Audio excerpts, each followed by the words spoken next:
Okay, we are going to start. What we are doing? The Web3 Metaverse initiative is an offline meetup where Lumos labs educate, spread awareness and talk about opportunities in the Web 3.0 world. These programs aims at providing the students, developers access to internet. 1990. But that internet was very rudimentary, very basic. So imagine this internet to be like a big library, where you could go in a big library. So if you have a college library, you go in your college library. If you want to read a specific book, like a C language book for example, you ask the librarian points you to a specific shelf number, row number, you go to that shelf, you pick out the book, you read the book, and then you keep it back. Or if you're a bad student, you take the book with you home. Right? That's what you do in a library. But the internet of the 90s was similar to that.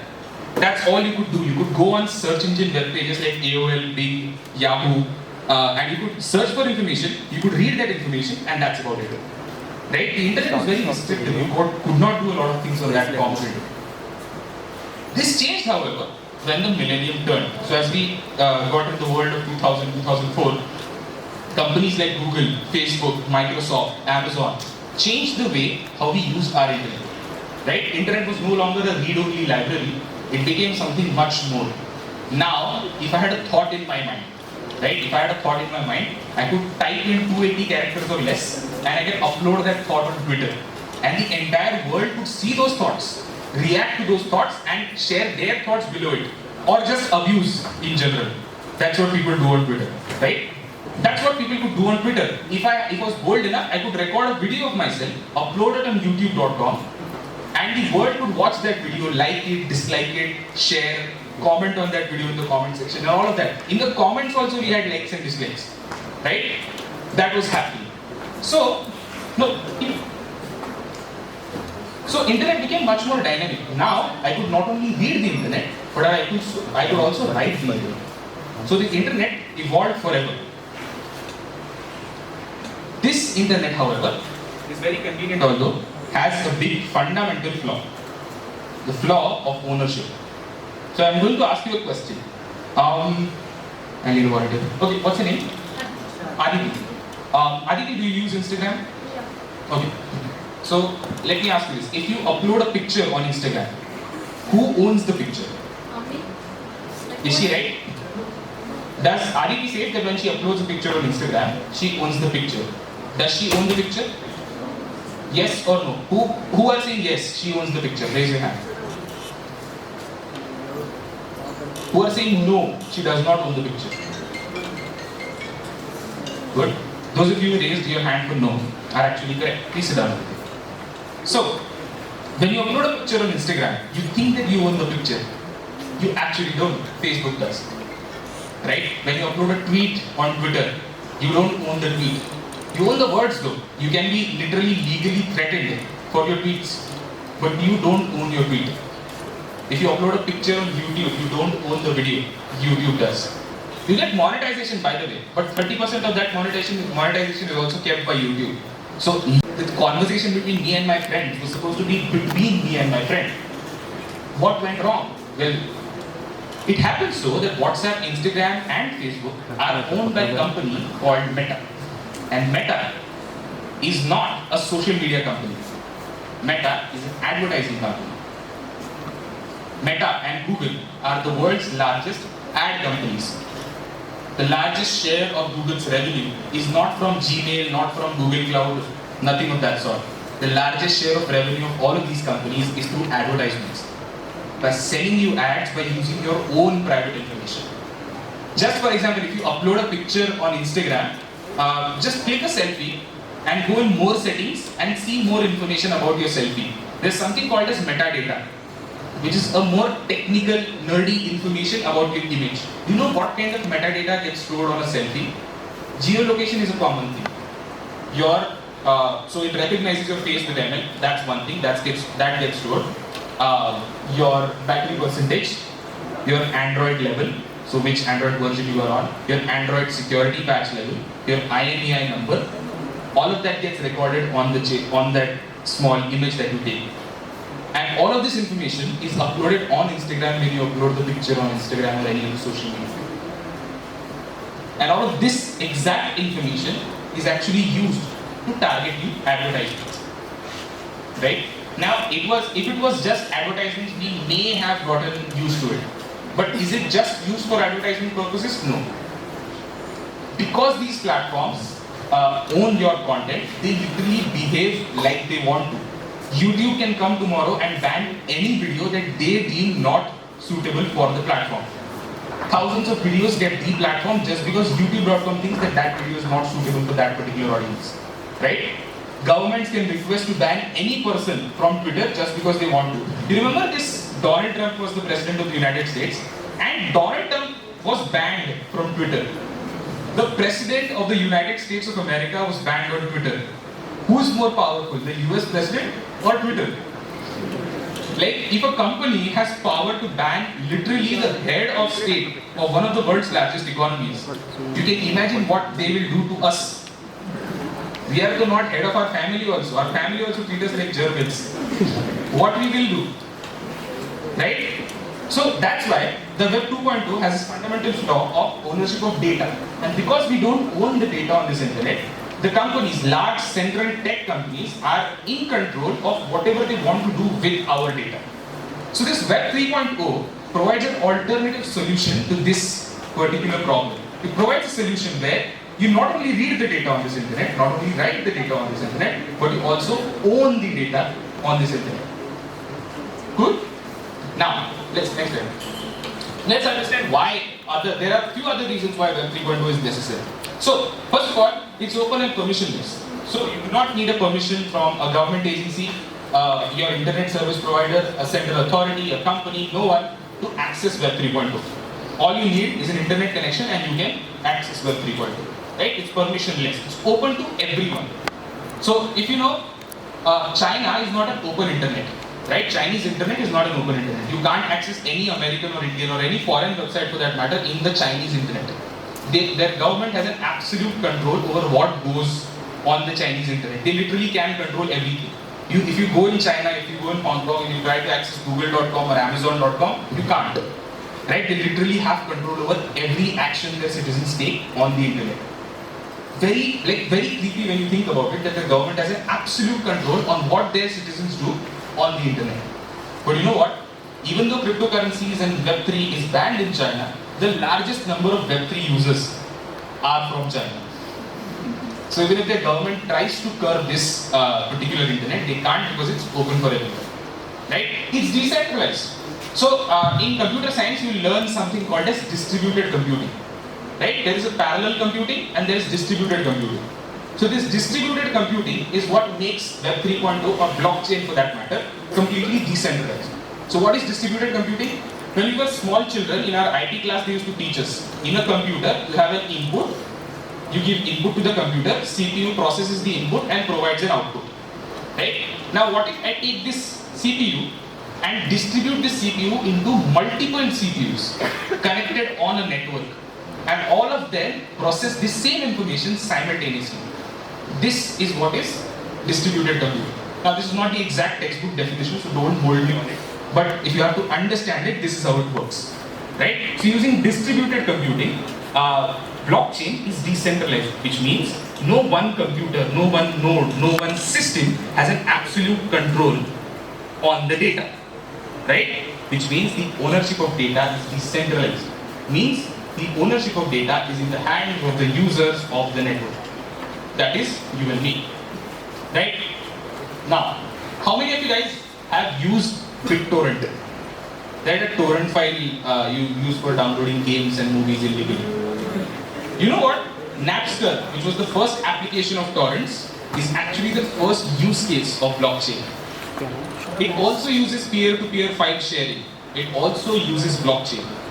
It's a private blockchain, but it's still a blockchain. It uses the same technology of peer-to-peer file transfer, using decentralization and distributed computing to share files. Right? Cryptocurrency is a one step above all of that.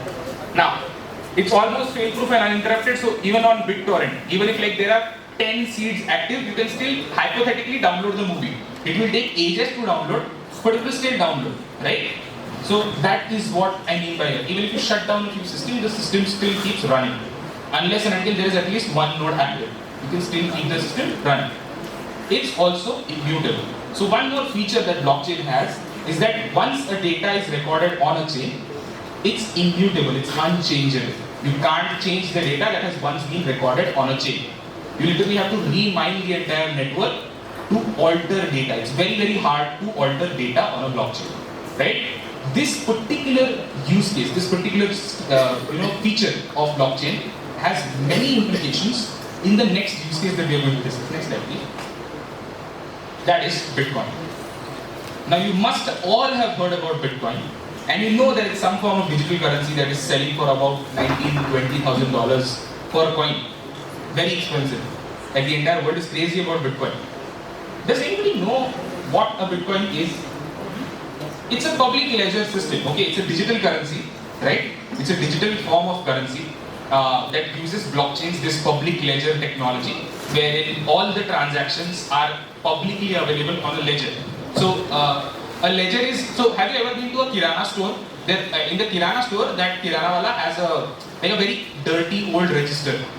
On that register, he writes all the the transactions, like how much he has sold through the day and how much he has spent through the day. Right? It's a record of all transactions that Kirana wala has done. This publicly distributed ledger is also that Kirana wala's bahi khata or a ledger. That's exactly what this is. So Bitcoin operates on a publicly distributed ledger. Means this dirty old register is available for everyone to read. So everyone knows what Bitcoin transactions are happening everywhere in the world. It's publicly available knowledge. That's why there is 100% transparency. Right? Uses this technology and runs the Bitcoin network. This is Bitcoin. But do you know how this Bitcoin was formed? Do you know the story of Bitcoin? Want to hear the story of Bitcoin? So, the year is 2008. Okay. Now the world is seeing a very big recession in the US economy. So the US money market has fallen. Okay, US is seeing its worst financial crisis, even worse than the Great Depression. Great Depression, it was during the World Wars when the US economy literally crashed. Right before the World War II, I think. The economy crashed and it was very, very bad. Like the US economy shrunk by almost 20%.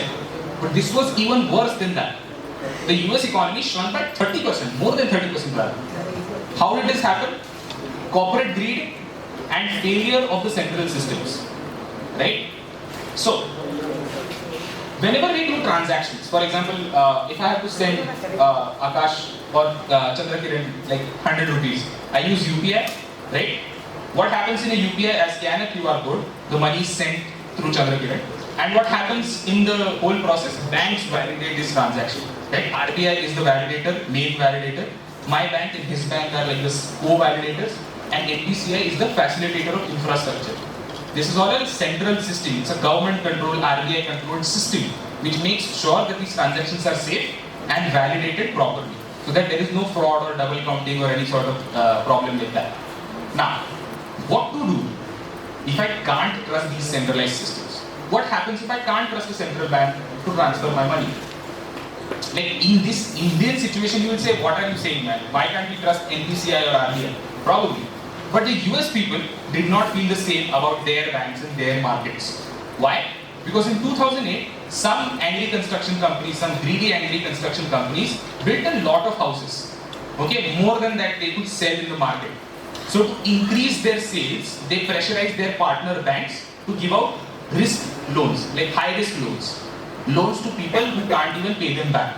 Like it was so bad that 19-year-old kids who were barely like dropouts from college, they were getting $1 million loans. Can you even pay back $1 million as a 19-year-old? We can't pay back our canteen udhari. Do you really think we can pay back $1 million? No, right? That's exactly what started to happen. What happens when you give loans to people who you know can't pay them back? Defaults. Now usually in this like terrible situation, banks have a safety option, like a lifeline. That is called as loan insurance. Right? So what they do, they claim for loan insurance if you default a loan, and they'll get the money. The loan insurance company will auction off your house and they'll recover the money back.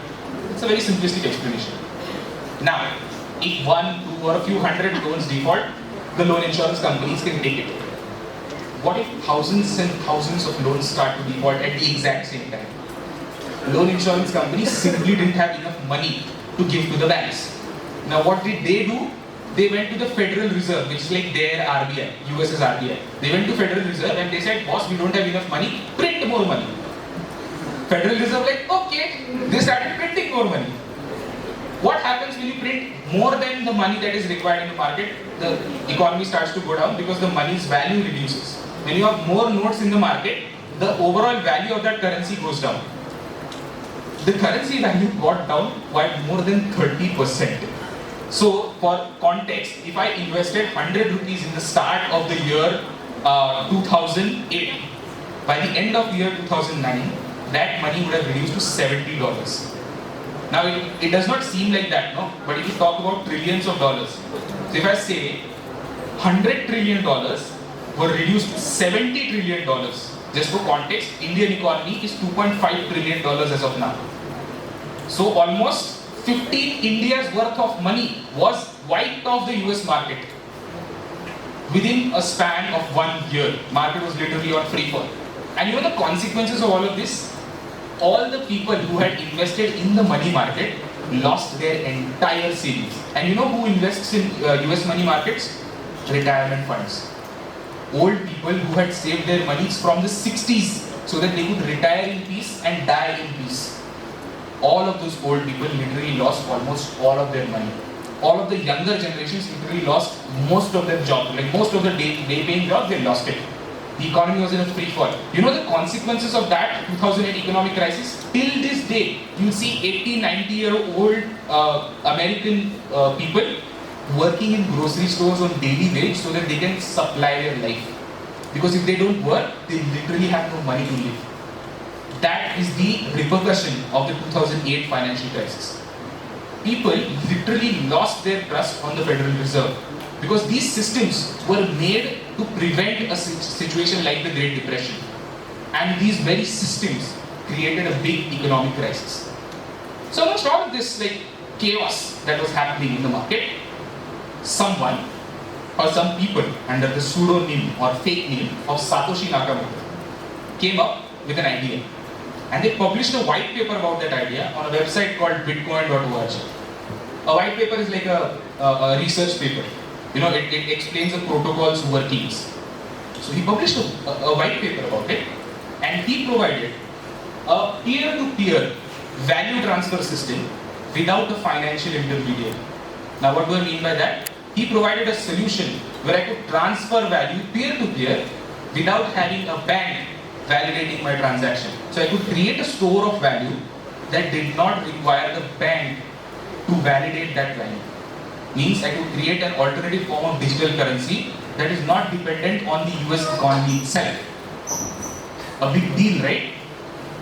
Now, on its isolation, in 2008, the Bitcoin did not pick up. The Bitcoin only started to gain relevance after 2016, 2017. And now, as we know it, it's like a big deal. Bitcoin has literally become mainstream. A lot of big companies have started accepting Bitcoin as a form of payment. Like a lot of companies have started accepting cryptocurrencies as a form of payment. Bitcoin brought forward a very important field in the world of finance called as DeFi, or decentralized finance. So all of you guys who are interested in fintech, this is a field you might want to take a look at, DeFi. So why is it necessary? It is necessary because it keeps our existing traditional systems in check. So I'll show you an example. Before Ola and Uber, autowalas could do whatever they wanted when they want to take you for a ride. If you ask them, would you go to Jubilee Hill, they would say, no, nahi jayega. And even if they want to go, they'll charge exorbitant amounts, whatever they feel like, because they know nobody can question them. They are the only option. Right here also you have only the local autowalas as option. You can't call a cab. So they charge ridiculous amounts, whatever they want. Late hua hai, haan chalo 1500 rupees bhar do, koi problem nahi. It happens. As soon as Ola and Uber entered the scene, our autowalas started to get in line because they knew people have better options now. So they had to compete or they'll die. Just imagine before the Jio internet got cheaper, we used to pay 150 to 250 rupees per gigabyte for 3G internet, right? And that used to get over we used to keep internet for 30 days, 1 GB. We used to use that. Now we consume almost 1.5 GB a day, high speed, and we also top up sometimes. And we pay roughly around 250, 350 rupees for that. So before Jio came, all of the companies is a monopoly on how they wanted to sell internet. As soon as Jio changed the system, everyone started to get in line. Whenever there is a disruption in the pre-existing field, people start to get in line. The traditional systems also have to compete. Traditional systems know that if people believe in DeFi more than the CeFi or centralized finance, people might alternatively switch to this system. So they have to get better. You know, one example of this, the government of India actually uses one of these use cases to their advantage. So they used the idea of blockchain in something called as credit card tokenization. Have you heard the news that government of India and NPCI came up with this concept of credit card tokenization? So what they did is, instead of sharing our credit card information with third parties, which gets stolen and then gets uploaded on the internet for free, what they did is, they made tokens of that credit card and sold the tokens or shared the tokens with the company. So that even if there is a data theft, only the tokens get stolen. And those tokens are worth nothing if you don't know the key. Right? Essentially stopping a lot of identity theft and cyber fraud. That's something that the government and NPCI picked up from this whole technology of blockchain and tokenization. Right? So that's why, as engineers, this is important for you to learn about Bitcoin. That's why it's important for you to learn and understand how cryptocurrency works. I am going to cover how a transaction works on a blockchain. I am going to cover this for you. But I hope you understood why all of this is important. Done? Any doubts? Awesome. Now, Bitcoin was a store of value. It's a digital currency with a store of value. But this was not enough to get us to Web 3.0. What brought us to Web 3.0 is the next slide, Ethereum. Ethereum, unlike Bitcoin, is also a store of value, but it's also a general purpose blockchain. Now, what do I mean by that? In Bitcoin, all you could do is send value peer to peer. That's all. In Ethereum, what you can do is, instead of just sending value, you can also create custom software solutions on top of the Ethereum blockchain. Right? So using something called as EVM. Have you used the software called VirtualBox? Yes. Like that tool which is used to install Linux on a Windows account without installing the OS, right? Or have you used like a sandbox version of Google Chrome? This EVM is like a sandbox where you can install Ethereum inside of it and you can run it in your native environment. So using this EVM, this VirtualBox, if you don't understand VirtualBox, I'll explain it this way. So just like how we have Windows OS, right? And inside Windows OS we have .exe files. So imagine this EVM, this Ethereum virtual machine, as your Windows OS and your smart contracts as your .executable files. What are smart contracts? In C language we learn if-then statements.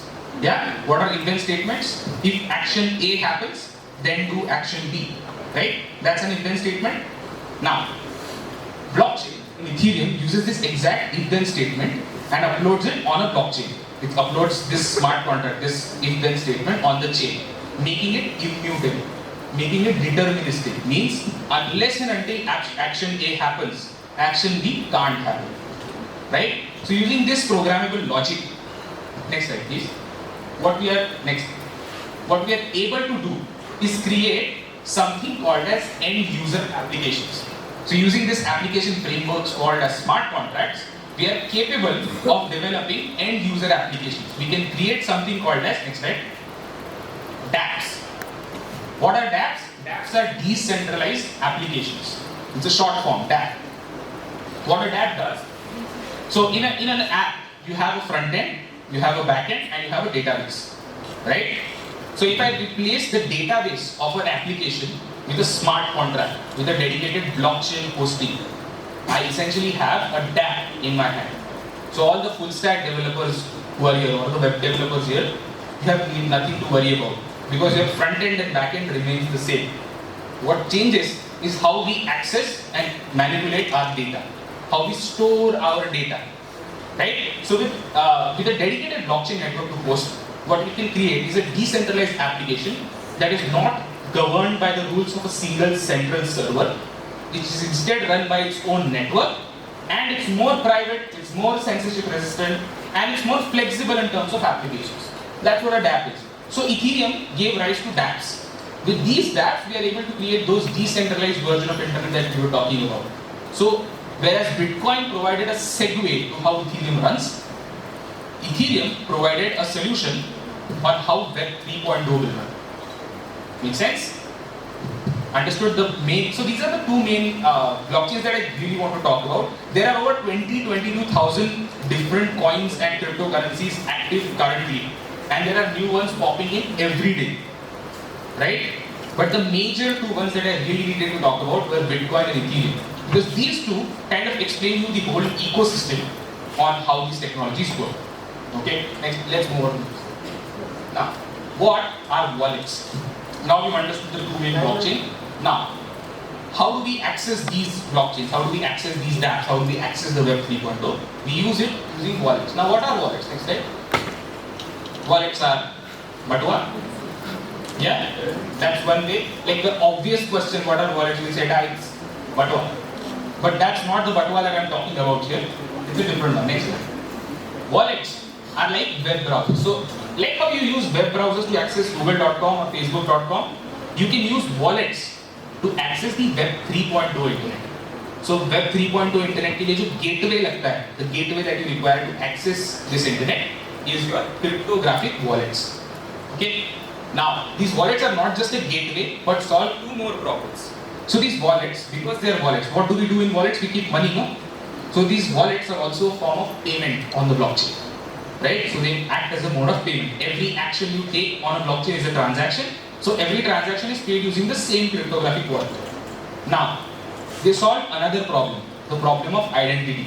So remember in Web 2.2, whenever we had to access a website, whenever you want to log into a website, they ask for your email or phone number or your name or your Facebook ID, your Twitter ID, your Discord, some authorization tasks, right? In Web 3.2, you actually don't need that. Your wallet acts as a form of your identity on chain. How does it do that? Every wallet has two kinds of keys. One is a public key and the second is a private key. So your public key acts like a form of your local address, it acts as a form of your identity on chain, and your private key acts as a form of your mode of payment. It's used to sign transactions on chain, right? So this wallet is your access point on chain. You can access the Web 3.0 internet, you can do transactions, you can send value, do all sorts of things with just a singular one-point access. That's the cryptographic wallets. There are two types of wallets, as I've mentioned here, custodial wallets and non-custodial wallets. So non-custodial wallets work very similar to your mutual fund apps. You have those mutual fund apps, right, where you have a demat account, you buy mutual fund, you trade mutual fund, but that doesn't get saved in your savings bank account, right? It gets saved in an account called as demat account. In a crypto exchange, your value gets stored on the cloud in a non-custodial wallet. Whatever crypto you buy, whatever crypto you trade, gets stored on a cloud-based account which you don't own. That's why it's called as a non-custodial wallet. You don't have the custody of your crypto. Well, then what is the custodial account? Simple, you own the crypto that you own, you store it on the local device that you're hosting it on, right? So that's the difference between custodial and non-custodial. Simple to understand. Any doubts? Let's move on. Next. Okay. How does a transaction happen on a chain? Magic. It looks like magic on the front, but it's not really. It's very simple to understand. So let's understand with this very popular example. I took this from Wikipedia, by the way, so I don't know the legitimacy of this transaction. Okay, so there are two friends, Rob and Laura. Okay, Rob wants to send 0.3 BTC to his friend Laura. And now, what Rob does, he opens his Bitcoin wallet, scans a QR code or enters PIN, whatever, fills the gas fee, fills the amount, what he wants to pay, and hits send. Now on the user end, his job is done. Okay, that's usually what we do in UPI also. We find the QR code, scan the QR code, pay the amount, put the UPI PIN, done. That's our job done. Now, on the machine end, what happens? Here comes the wallet. The wallet signs the transaction using Rob's private key. So I told you about the public key and private key. So your private key signs the transaction that Rob has initiated. This transaction is propagated and validated across the network. So the Bitcoin, for example, this is the Bitcoin network. You know, in our colleges, if a girl and a guy are dating, everyone starts to talk about, hey, you know, that guy and that girl, they're dating, you know. Everyone starts to talk about the exact same thing. That's exactly what happens on a blockchain as well. So whenever a transaction is initiated, whenever a transaction is initiated on a chain, every node on the system, every node on the network gets the news of this transaction. right? It's spread across the network, and everyone knows that Rob has initiated this transaction to his friend of 0.3 BTC, right? This happens on the chain, and while the transaction is being validated, before it is validated, it gets stored in something called as mempool. It's a short form for memory pool. It's an accumulation of all the unfinished transactions in one single repository, right? Then the miners start to do their magic. So you must have heard about these crypto miners in the news, right? Someone has a Bitcoin mining factory where they have like GPUs and CPUs stacked all together, and they're mining Bitcoin and earning money. What do they exactly do? Have you ever thought of it? You know what they do? They solve math problems. Maths problems is what they do to earn money. Lame, right? We used to make fun of our maths nerds in our class. Hey, kya math solve kar rahe hai? But these math solving geniuses actually earn money by solving mathematical problems. So what these miners do is essentially solve a very complicated mathematical problem for something called as a hash. A hash, 56-bit generated hash, and it depends on chain. Like different blockchains have a different set of hash. So these miners are solving for this certain hash. Now using the GPU or using the graphics power of your computer, they solve this complex mathematical problem. Now these miners compete with each other. Whoever solves the problem the fastest, their block is used to mine the next this transaction. And for allowing their block to be used for mining the transaction, they get a reward out of it. They get a reward. Like for example, if you are saying 0.3 BTC, they get some 0.0003 BTC as a reward. So every transaction that they facilitate, they get paid for it. That's an incentive for validating the transaction. So in our traditional financial systems, we have bank validating the transaction. In Bitcoin network, as the example points out, our network itself, and we have a different mic, I think, battery about.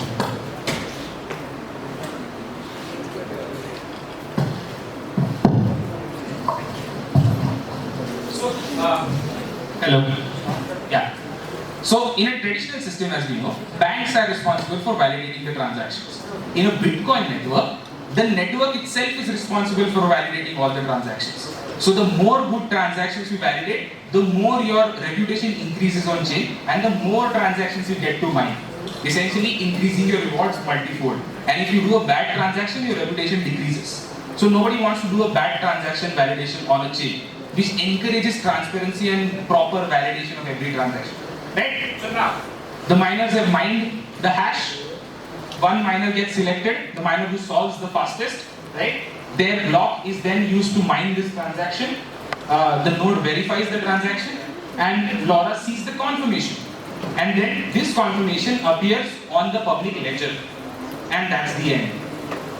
That's how simple it is. On the user end, it's as simple as using UPI to make a transaction. On the machine end, we've understood what happens. And this is exactly how a transaction happens on chain. Understood? All clear? Yes? Yes? Tokens, right answer. Okay, so I'll explain for those of you who don't know what is an NFT. I'll explain you it in easy example. Anybody, can anybody lend me a 500 rupees note? Anybody? Has a 500 rupee note? Who is rich enough? Can someone just show their 500 rupee note? That's enough. Okay. Just show it to everyone. Okay. Chandrakiran has a 500 rupee note. What's the name, man? Bhavesh. So Bhavesh, can you stand up? So Bhavesh has a 500 rupee note. I have one, and Chandrakiran has one. All of us have 500 rupees. Okay. If I exchange this note with Chandrakiran, can you? If I exchange this note with Chandrakiran, now I still have 500 rupees, right? If I exchange this with Bhavesh, I still have 500 rupee note. Any note in the country that has 500 written on it and has a sign of the RBI governor that says that I assure that the bearer is sum of 500 rupee, right? Any note like this is worth 500 rupees. You know what this is? This is a fungible token of the Indian rupee. Fungible means exchangeable. Means even if the token is exchanged, Even if the token is exchanged, it still holds the same value. Now, Azadi ka Amrit Mahotsav chal raha hai. 75 years of Indian independence is happening right now. So what if the Indian government comes and decides, Mitro, we are going to print golden 500 rupee notes. Okay, golden, okay, not simple silver, bronze, golden, 24 karat gold notes. And just for fun, we have diamond Gandhiji on it. Okay, just for fun, because we have enough money. But we don't have that much money, so what we'll do is, we'll only print 500 notes. Okay, a limited edition, 75-year-old celebration. Okay, now these are 500 rupee notes made of 24 karat gold and diamond Gandhiji. People will be ready to pay more than 500 rupees to buy these notes. Why? Because these are digitally unique notes. Sorry, these are physically unique notes. I can distinguish them from a paper note because they are made of 24 karat gold and have diamonds on it. Real diamonds. They are physically unique items. They are physically unique assets. It's very easy to create, I can have this note, right? It's 500 rupees note. Now, it's very easy to create physical uniqueness by changing the material of an object, changing the color of an object, changing the patterns on an object. Right? It's easy to create physical uniqueness. How do you create digital uniqueness? It's a big problem. How do we create digitally unique assets? Assets that are unique but are digital. That is where NFTs come in. So using an NFT, you can create a digitally unique item. An item which is not copyable. Although you can save the NFT, you can literally right-click and save the NFT on your computer, that still won't be the original version of it. See, as it's a digital form of an art or a digital form of an asset, it's very difficult to stop people from copying that asset. Right? Because we have enough tools to create copies of existing digital art. Just like we have enough tools to create fake Mona Lisas of the original Mona Lisa. But on Mona Lisa then थोड़ा दिमाग लगाना पड़ता है. Painting आनी भी चाहिए Mona Lisa जैसी. ये तो Mona Lisa बनाने गए और आलिया भट्ट बना दी तो चलेगा नहीं ना. Mona Lisa needs to look like Mona Lisa. For that you need to know how to do a painting like Leonardo da Vinci. So it's hard to imitate physical like art. But it's easy to imitate digital art. No, just right click and save. Make a few brush strokes, different changes, done. It's a different art. But with NFT, you can create, so every art that is an NFT is associated with a particular hash on the blockchain. And every hash is owned by a certain wallet holder. So every time this art is separated or shifted or traded to a different wallet, the owner of that asset also changes. And the ownership is trackable back to the original owner. This gives us the power to create digitally unique assets. And now, these digitally unique assets are not just this wonderful painting of Majru Bhai, but also songs, podcasts, movies, gaming customizations, or Metaverse avatars, for example. All of these can be digitally unique assets. And they can be tradable, they can be ownable. For the first time in life, all the media that we upload on social media can be owned by us. That's why when I asked the question to Aditi, when you upload a picture on Instagram, who owns the picture? But with an NFT, Aditi can actually own her picture. She can prove the ownership of that digital asset with an NFT. Make sense? Awesome. Let's move on to the next one. Now that we've understood NFTs, we'll quickly go over DAOs. Right? Now, if I have to explain you in a single sentence what a DAO is an internet community with a bank account. Next slide. DAO stands for Decentralized Autonomous Organization. Okay? And a DAO is basically a community-led entity, a company that does not have a centralized boss system. Right? Every company that we know, every corporate company that we know has a boss, a CEO, a president, a vice president, a CTO, CFO, CMO, all of that. After that, there is a board of directors, there is a board of executives, there is a board of other stuff, managers, senior managers, etc. It's a very hierarchical structure, right? But with DAO, with Web 3.0, we have come up with a system where you can run a successful company without having a traditional hierarchical corporate structure. What are some of the advantages of that? Well, the number one advantage is that the DAO that you generate, the DAO that you create, every member of that organization is an active stakeholder on the business. So for example, in a mass recruitment company, I won't take any names, in a mass recruitment company, who owns the most power? The people who are sitting on the top, like the top 1% of the company. They own the most power in the company, they hold the most assets, and they take away most salaries. Right? A CEO of a company will take the most salary, but the most amount of work that is done is by the junior level people, like the associate developers like you and me who get hired. And whenever the market changes, who is the first person to be kicked out of the company? The associate level juniors. Why? Because they do not have an active stake in that company. They are not an active stakeholder of that organization. So they are the easiest one to let go. But in a DAO, every member of a DAO is an active stakeholder of a company using tokens.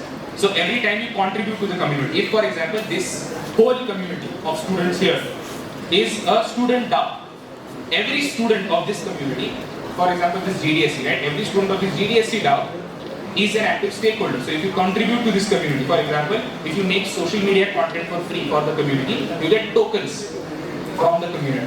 Or for example, you help the promotion of an event, you get tokens. When you hold a certain number of tokens, you get the right to vote in the DAO. Now, every major decision of this DAO is taken through voting. So every time there is a community event, for example, they want to do another Web 3.2 event, what they'll do is they'll ask all the vote holders to vote whether we should do an event or not do an event. If 51% or more say yes, then the event happens. If no, the event does not happen. Just like how we do stuff in parliamentary democracy. Right? In parliamentary democracy, what we do, we introduce bills in our parliament. Then our elected members debate on that bill, fight on that bill, literally beat the shit out of each other on that bill. And then the bill gets either passed, they put the bill to vote. So if 51% or more says yes, the bill is passed and enacted as a law. If they say no, the bill is sent into reconsideration or rejected. Right? That's how elected democracy works, parliamentary democracy works. That's exactly how a DAO also works.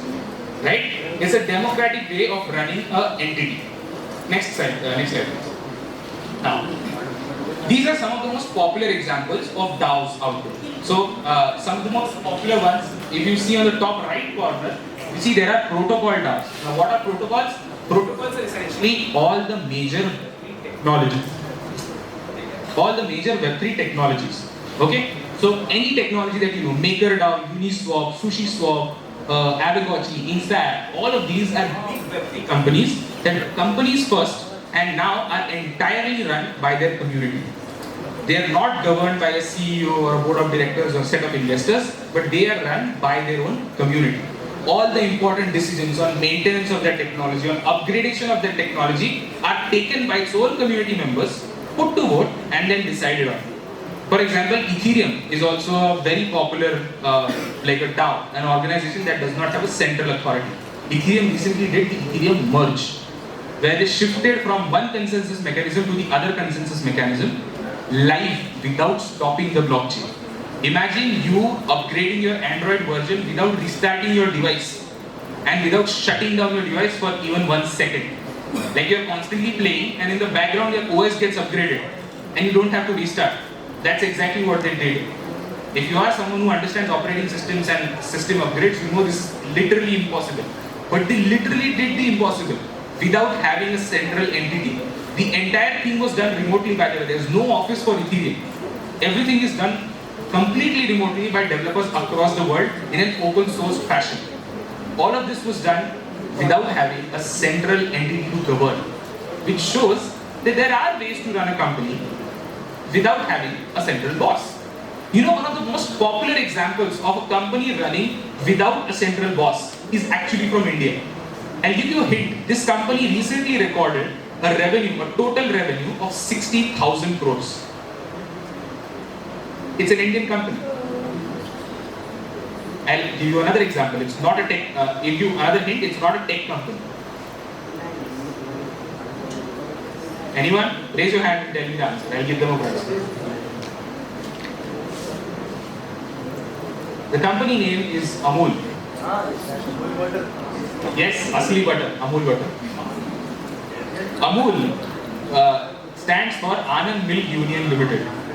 It's not a public listed indexed company. It's a union. It's a milk union. A union of farmers coming together and running an initiative to sell milk to more people. It does not have a director, central agency, controlled by government, nothing of that sort. All of it is run by farmers. You know another popular example, Lijjat Papad. In old companies, people of the 90s might know this. Lijjat Papad was one of the most popular women-led initiatives in our country that does not have bosses. All of this is run by housewives and women from rural areas. They make the papad, they distribute the papad. All of that is done without having a central entity. Which shows us that there are multiple ways to run a company without having a corporate hierarchy ruining everything. Right? And that's why it's important to learn DAOs. Okay. Before moving on to our next and final presentation on the slide, I want to announce some context. Okay? So, while you're watching the presentation, if you like what you are seeing, you can capture images of the session that we are conducting. You can tweet about it. You can tag me, NIKHIL_APARAJIT, not APARAJIT. I'll show you my handles. Okay?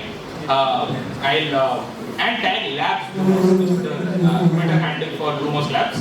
Tag both of us, tweet about the event, and there is a surprise gift for those who tweet about it. Okay? I'll reveal it in the end what the surprise gift is. But if you want to share your thoughts about what the event was, if you felt something went right, something went wrong, you tweet about it and tag me on it. Good? Okay. Now this Twitter contest that I announced is actually very relevant to what I'm going to cover next. Next slide. Metaverse. Last explanation of the day. I know some of you are looking at your watches saying what board kar raha hai, jaldi nahi kar. So promise, this is the last topic that I'm going to cover and then I'll let you go. Okay? So, what is a metaverse? अभी देखोगे news में जाके देखोगे ना, the metaverse is directly associated with Mark Zuckerberg. And people feel that the only metaverse that exists in the world is Mark Zuckerberg's metaverse. But I'm going to shatter your thoughts on that particular idea. So, this metaverse is nothing but this next generation of our social media. अभी तक हमने internet का evolution पढ़ा, right? We saw the evolution of internet, how it went from static HTML pages to this lively Web 3.0 with dynamic actions and dynamic set of actions and transactions and everything. This internet, we studied the evolution of internet. Metaverse is the evolution of our social media. Now, when the internet was rudimentary in the 90s, the only way people could interact socially on the internet was through forums, chat forums. So imagine Stack Overflow but worse. That was the only social media that was existent in the world back then. Or emails, but emails are very chain specific. You can talk to one people or a few people who are on the chain, right? It's not a very efficient way of social interaction. In the year 2000s, it was the age of Orkut and Facebook and all of those chat rooms. I think nobody is old enough in this audience to understand what Orkut was. I was very young when the Orkut started to die out. But so Orkut was a big fad back then. MySpace was a big social media in the American ecosystem. India mein social media was not that prevalent. It only started with Facebook. So I remember my old bhaiyas and everyone, even I, like skipping school and going to internet cafe, paying 20 rupees to make Facebook account. That was a big fad back then because internet sabke ghar mein nahi hota tha. So we used to pay 20 rupees and instead of playing games like normal kids, we used to make Facebook accounts and add friends. We used to send friend requests to our teachers also. And then teachers used to scold us in school back saying, hey, why are you using Facebook? And then teacher को क्या होता है? ऐसे मजा आ रहा था? Right? That was the social media fad back then. Now, today, social media is very different. Right? Social media is literally our lives. Social media like the Instagram, Twitter, Snapchat, WhatsApp, all of this has changed the way we interact socially with people. If I want to connect with my friend sitting abroad, I can simply dial him on WhatsApp or connect with him on Zoom or Google Meet and I can instantly start a conversation. Right? If I want to stay in touch with my friends, I can DM them on Instagram, stay connected on Snapchat, etc., etc. All of this is possible because our social media has evolved with the technological advancements that have taken place in the world. This metaverse, next slide, is this next version of the internet, this next version of social media that is even more immersive. even more user-centric, even more experience-driven, right? Why? Because instead of just talking to my friend in a small boxy window on Zoom, I can literally be a digital avatar and talk to him in a digital virtual space. I can be inside a virtual space and talk with him. All of this is very common with what Mark Zuckerberg is pushing, what Metaverse is out to be. But what if I tell you, you all have already used Metaverse and are already a part of the Metaverse? How many of you guys have heard about the game Pokemon Go? Have you played the game Pokemon Go? Just raise your hand. Yeah? I still play.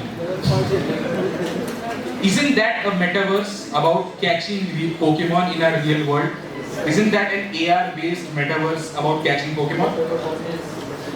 So you've already used the metaverse. Guys out there, have you ever played Call of Duty Mobile, Fortnite, PUBG, any of that sort of game in your life? Don't you think that game is also a metaverse about the social aspect of gaming? Don't you come together with your friends on voice chat and have fun playing with 100 other people while having fun? That is also a metaverse. You are already part of the metaverse because you've already played simulated environments which are more immersive and are also a form of social interaction. Now more than ever, metaverses are relevant. Why? Because our digital identities matter more than ever. 10 years ago, can somebody imagine YouTuber could be a career option? Could you imagine someone creating videos for life on an internet website could get enough money that he could sustain himself? Just 10-15 years ago, this was not even in our thoughts, right? But now we have creators who make YouTube videos for a living. Reelsters, Instagram Reelsters, or content creators literally create reels for a living. There are people you know, right? Was it even possible 5-10 years ago? No, right? Because of our digital identities. All of our digital identities have synonymously become more important than before. You know, like in the 60s or 70s, politicians used to say wild stuff on public platforms. They could say anything and they could get away with it because they controlled the radios and televisions of the time. They could control the press. But now, if somebody just uploads your video on Twitter while you are saying something, you are instantly cancelled. You have to be very, very sure of what your public image is because your digital identity is more important than ever. 5 years ago, if you had to get a job in Google, you had to have a proper structured CV with an experience and everything. Now all you have to have 5 million other Indians with the exact same degree just as you. And they have studied the same course because AICTE has regulated the course. So they study the exact same subject on the exact same day just like you. So what makes you different from them? What makes you different is your credibility. What makes you different is what peer group you have come from. So if you stay among your comfort of your college friends, never grow out of that college friend wala group, and just want to stay in that same zone, you will actually suffer in the long because you never challenged yourself when you were a student. As a student, you are safe. You know, in college, your faculty, your professors make sure that you are not harmed by the outside world. You are very safe. यहाँ पे कुछ भी करो, parents are not expecting you to earn from day one. They're expecting you to study and get good marks. बेटा अच्छे marks लाओ, अच्छा job लो, खुश रहो, right? As soon as you pass the graduation and move out of this college gate, the entire world starts expecting you to earn.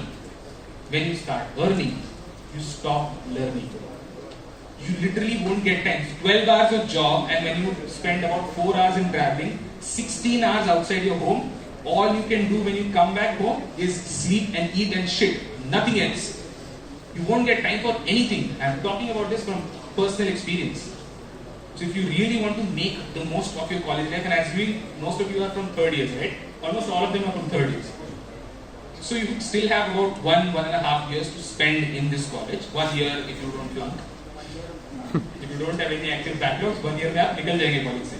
So you have 1 year of exploration to do, interacting. So if you are a student of this college, what stops you from interacting with people from IIT or NITs or connecting people from MIT abroad, like MIT not Pune or not Manipal, MIT I'm talking about Massachusetts, USA. What stops you from networking with them on LinkedIn? All you have to do is go to them, connect with them, tell them that I am also a student of computer science and I want to, understand how learning works in your institution or what your master's is for. If you do that, if you make enough credible connections, if you have that credibility in the market, if you are active contributor in the student community, you'll make the difference. You'll notice the difference by the end of the 8th semester. You'll start noticing the difference in your personality. Cool? That's all I had to say about it. Next slide. Next slide. Next. Yes. So this is the link to my Discord community. So if you are interested to learn more about Web3, about Metaverse, about NFTs, about DAOs, this community is the perfect place for it. You can interact with a lot of other developers from across the globe, network with them, chat with us, chat with the community developers, everyone, and essentially grow as a developer. So I'll keep the QR code on the screen. But if you have any other questions for me, you can raise hand and we can have a chat.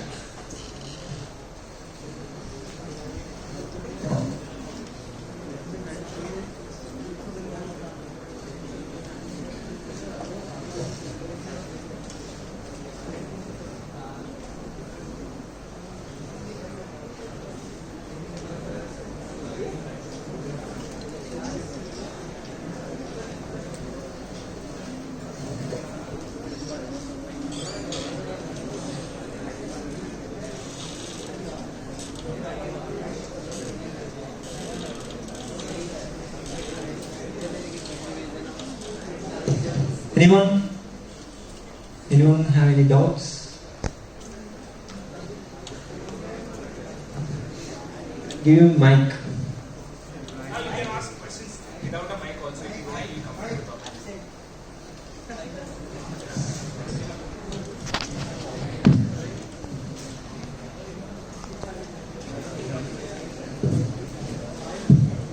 The QR code is visible in the back as well.